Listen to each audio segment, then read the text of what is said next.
Hello everyone, and welcome to another Phenomenex video tip. My name is Genevieve Hodson. I am one of the managers of technical support and applications here at Phenomenex. Today we will be talking about gas chromatography.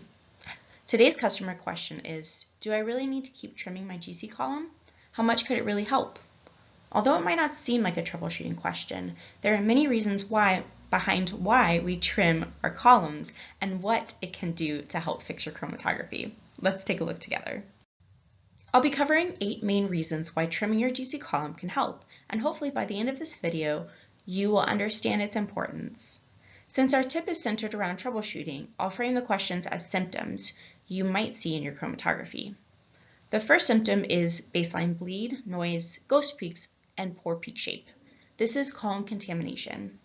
By removing contaminated stationary phase at the entrance of the column, you can restore the column's performance. The next one is elevated baseline, especially at high temperatures. This is column bleed. Degraded stationary phase caused by oxygen exposure or thermal damage can cause this.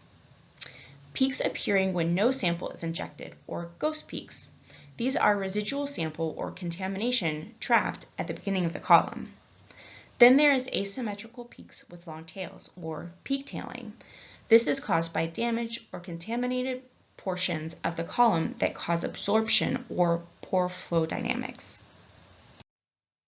Our next symptom is peaks eluding earlier or later than expected. This is retention time shifts. While trimming can slightly affect retention time, it can also help if the shift is due to contamination or damage near the inlet. Then there is random signal fluctuations or sharp spikes. This is noise and spiking of the baseline especially. Particulate matter or degraded phase material may be causing detector instability here. Then there's baseline instability or slow movement, wander or drift.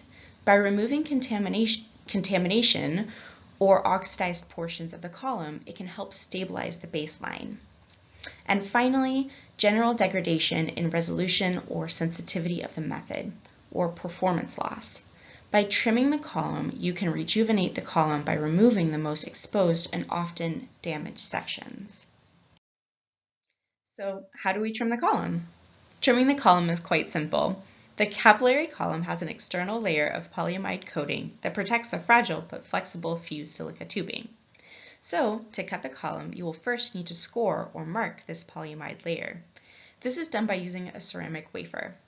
The wafer will be positioned inclined so that the sharp edge can be used, and the score will be performed in a perpendicular direction of the column. After the column is scored, you will quickly flick it off in a decisive move. This will ensure a clear, square cut. Ensure the cut is good by inspecting it after. Here are a few examples of cuts. The first picture below shows a small piece that did not cut perfectly, so there's a small irregularity. This is a bad cut because this irregularity could cause issues at the moment of installation with leaks and also the presence of active sites. The second cut is an example of a good cut. You can see that there is a nice square end. The third example is of a poor cut. This needs to be avoided. Here we have more examples of very poor cuts. These rough edges will cause poor connections and make active sites available, which can show as peak tailing. Thank you for joining us today. Keep an eye out for our next video tip. We have new ones coming out every month, and you can find our previous ones on phenomenex.com, where you can also find our live chats. Our live chat has chromatographers who can help out with any troubleshooting and method development questions you may have. Goodbye for now. See you in the next one.